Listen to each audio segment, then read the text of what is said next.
us educated on issues. But that's what the association does. We need to know the real consequences of decisions made by the Armed Services Committee, by members of Congress.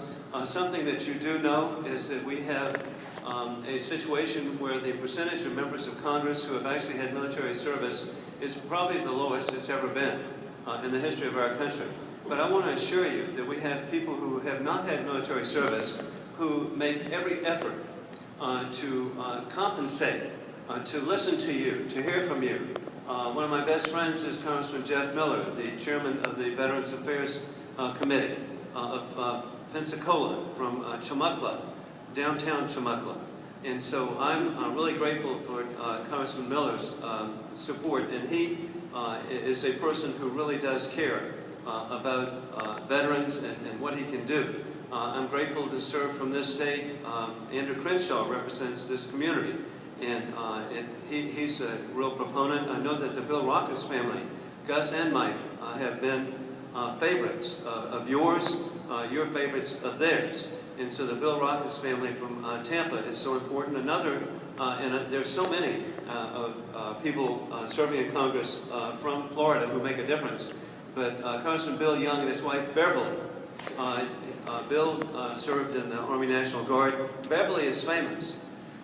She was actually escorted from the House Gallery because she violated dress code. She was wearing a T-shirt that said, "Support our troops." And they said, "Take it off." She said, "No, I'm not taking the T-shirt off." And, but that's the kind of people you have supporting you in this state. And I know most people here are from somewhere else, but you need to be aware of what champions there are with people like Bill and Beverly Young. On the key issues of the day, a success that was referenced, and there were so many issues that you heard that we get your input, we act on it, we introduce legislation, we try to amend the National Defense Authorization Act, Appropriation Act. We try to find the right time and place to do this. Well, you were successful in that, sadly, there was an effort to increase TRICARE fees. And it's really very frustrating to me because it was explained that this needed to be done because of the extraordinary escalating healthcare costs. Well, I thought they were escalating myself. But I also thought that and believed that there were commitments made to our military of TRICARE benefits for life. And so we fought a fee increase of 365%. And we were successful because of the input from people in this room, from the other veteran service organizations. We stopped the fee increase. Now, what happened?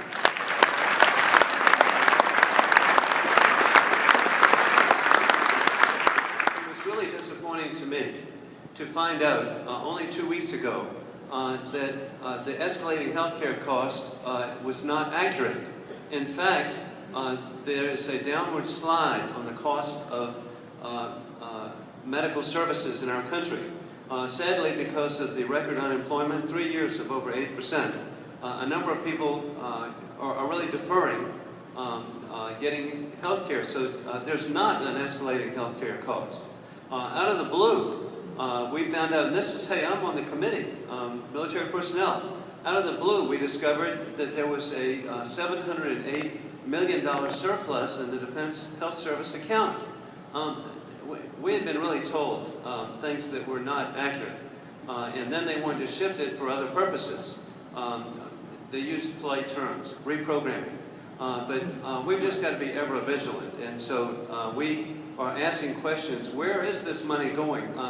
At a time where we have traumatic brain injury, where we have post-traumatic stress, where we have any suicide is catastrophic for the military, for military families. We want to make sure that the funding, which is supposed to be for health care, remain in those accounts. So with the information provided, I'm very, very grateful. But indeed, you need to be aware too that the military budgets, as you well know, sadly, are under assault. The military itself is under assault. An indication of that is that there's been a $100 billion reduction under Secretary Gates. of the Department of Defense budget. And then there was another $487 billion reduction in defense spending. And now we have sequestration. Sadly, on January the 2nd, there could be another $600 billion reduction in defense spending. In fact, it's been bipartisan. Secretary Panetta has said this would be catastrophic. It would hollow out the military. Particularly as I'm speaking to you, I consider it a threat to our senior NCOs, to our senior junior officers, people who have skills that we need because we're fighting an asymmetric enemy, illegal enemy combatants, people not in uniform. It's really very, very difficult to train for that. But we've got people in this room who have experienced this type of conflict. We've never had a conflict like this. And we have enemy that truly, by the reductions that our country is facing, we're sending the wrong message. They indeed believe that we do not, as Americans, have resolve.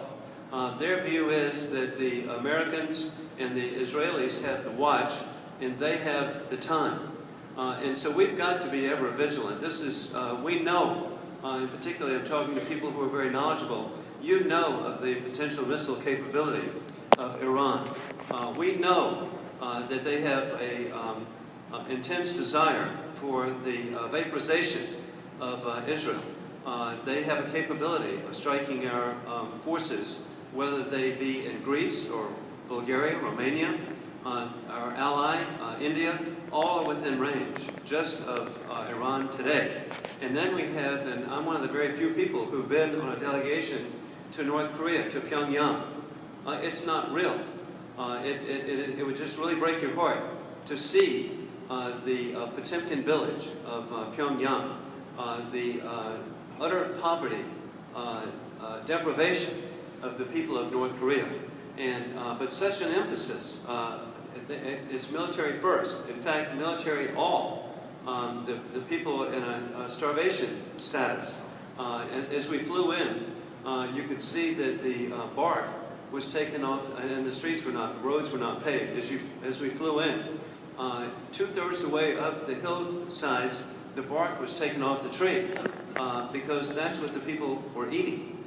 So it's that level of destitution. Well, we know it's virtual insanity with the missile test that North Korea had earlier this year. We know of the just incredible situation of an attack on an island, which was clearly South Korean territory.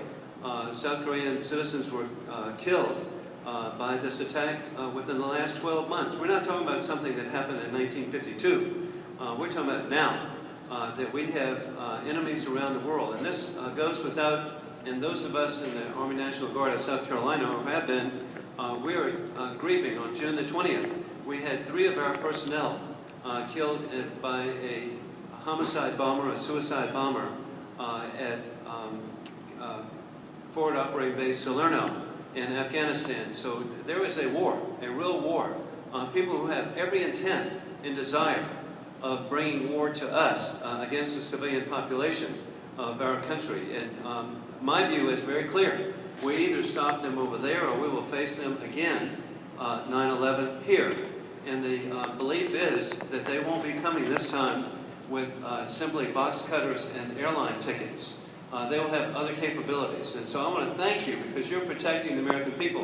After 9/11, there was every belief that there would be multiple attacks on our country. But due to a strong national defense, due to peace through strength, you're making a difference. Additionally, I work with military families. And I want to thank you. You have been instrumental in making sure there were all kind of potential studies and efforts made to cut back on quality of life, whether it be housing, the health benefits. We know attacks on commissaries and PXs in terms of cutting back and denying our military personnel. Also, quality of life, very important to me, is freedom of speech, freedom of religion, access to Bibles. It should be just understood as basic to the heritage of our country. And I want to thank you for your participation at every level in promoting quality of life on behalf of persons serving in the military. Also, as I conclude, I want to extend an open invitation. Please go by and visit your member of Congress, and then I want you to come and visit 2229 Rayburn House Office Building. I want you to come by, and if you say the Air Force Sergeant Association, you'll be greeted with rose petals. And I want you to know that the L. Mendel Rivers Award will be very proudly placed in my office. When I was a little guy, Congressman Rivers represented Charleston. He was famous. His slogan was "Rivers delivers," and he did. The view was that it was a joke that if he put another military facility in the greater Charleston area, that it would sink into the Atlantic Ocean. And so he was an extraordinary guy. He also taught me a lesson, and that is when I was serving in the state senate one time, a lesson I learned is that when the first C-5A landed in Charleston many years ago, when it landed, it had like 20 tires on it. Well, half of them blew up and exploded as the plane was landing. And so this was, of course, being televised live. This was a great event, the C-5A coming to Charleston. And so the news reporters couldn't wait to go over and humiliate the chairman. And so they went running over there and said, Chairman Rivers, what you think about all the tires bursting when the plane landed? And without missing a beat, he said, that's why there's so many tires. So, and I actually learned a lesson from that. A small town of Gaston, South Carolina, the people there asked me as a member of the state senate, they wanted a stoplight.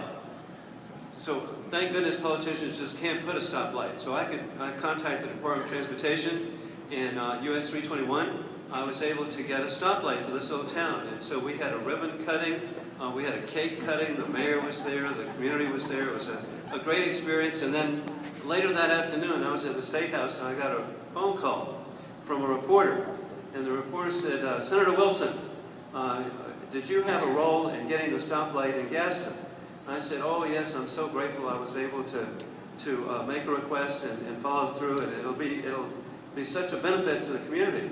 And she said, did you know there was an accident there just a few minutes ago? I said, no, I didn't know, but was anyone injured?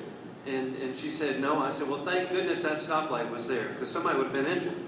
Anyway, that was my...